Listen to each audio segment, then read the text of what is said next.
বাংলাদেশে বৈষম্য বিরোধী ছাত্র আন্দোলন রাজনীতির পথে হাঁটা শুরু করলো। আওয়ামী লীগ প্রধান শেখ হাসিনাকে উৎখাতের নেপথ্যে থাকা চালিকা শক্তি এখন বাংলাদেশের মূল রাজনীতির অঙ্গ।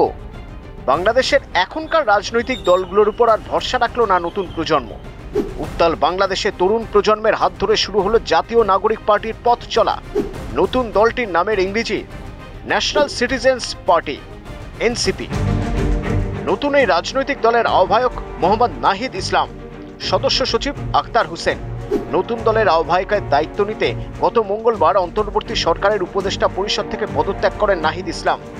দলের সদস্য সচিব আখতার হোসেন জাতীয় নাগরিক কমিটির সদস্য সচিব হিসেবে দায়িত্ব পালন করে আসছেন।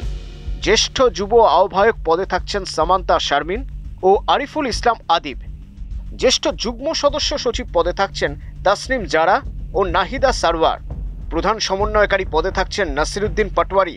যুগ্ম সমন্বয়ক হচ্ছেন আব্দুল হান্নান মাসুদ। হাসনাত আবদুল্লাহকে মুখ্য সংগঠক করা হয়েছে দক্ষিণাঞ্চলের, আর সার্জিস আলমকে উত্তরাঞ্চলের মুখ্য সংগঠক পদে চূড়ান্ত করা হয়েছে। জাতীয় নাগরিক কমিটি এবং বৈষম্য বিরোধী ছাত্র আন্দোলনের উদ্যোগে গড়ে উঠেছে এই দল। দলের আহ্বায়ক হিসেবে নাহিদ ইসলামের নাম আগেই চূড়ান্ত হয়েছিল। নতুন দল নিয়ে বাংলাদেশের জনমনে তৈরি হয়েছে উন্মাদনা। নতুন বাংলাদেশের স্বপ্নে বুক বাঁধছেন বহু মানুষ। বিভিন্ন রাজনৈতিক দলের নেতা কর্মীরাও আমন্ত্রিত হয়েছেন নতুন রাজনৈতিক দলের পথ চলার শুরু তিনটি মনে রাখতে। নতুন দলের আত্মপ্রকাশে নেতা কর্মীদের পাশাপাশি জুলাই অভ্যুত্থানের শহীদ পরিবারের সদস্য ও আহত যোদ্ধারা ছাড়াও দেশের 64টি জেলা থেকে মানুষের উপস্থিতি চোখে পড়ছে। নতুন রাজনৈতিক দলের আত্মপ্রকাশে স্বাভাবিকভাবেই আগামী বাংলাদেশ নির্বাচনের সম্মুখ সমরে খালেদা জিয়ার বিএনপি এবং জামাতের দল দেশের নিরাপত্তা এবং বিশৃঙ্খলার দায় চাপিয়েছেন মোহাম্মদ ইউনূসের উপর। এক ভার্চুয়াল বক্তৃতায় ষড়যন্ত্রকারীদের বিষয়ে সতর্ক করে নেতাদের ঐক্যবদ্ধ থাকতে বলেন তারেক রহমান। ভারতকে নিশানা করে তার বিতর্কিত মন্তব্য এবং বাংলাদেশের ভিতরেই ষড়যন্ত্রকারীদের চিহ্নিত করে ঐক্যবদ্ধ থাকার বার্তা দিয়েছেন তিনি। তরুণ এবং ছাত্রদের নিয়ে তৈরি দলে যারা থাকবেন সেই সব নাম নিয়ে অবশ্য বাংলাদেশের বিভিন্ন মহলে জল্পনা শুরু হয়েছে।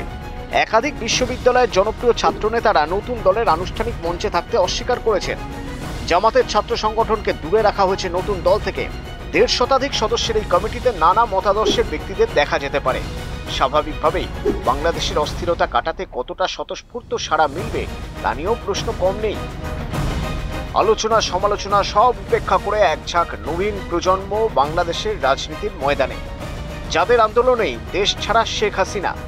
বোমা গুলি বারুদের গন্ধ গায়ে মেখে উজ্জ্বল স্বপ্নের হাতছানিকে উপেক্ষা করে নতুন বাংলাদেশ গড়ায় মন দিয়েছে নতুন প্রজন্মের একাধিক ছাত্র। শুধু পুরুষ নয়, নতুন দলের সুপার টেনে ছেলে মেয়ে সবারই স্বপ্ন সুস্থ সুন্দর বাংলাদেশ তৈরি।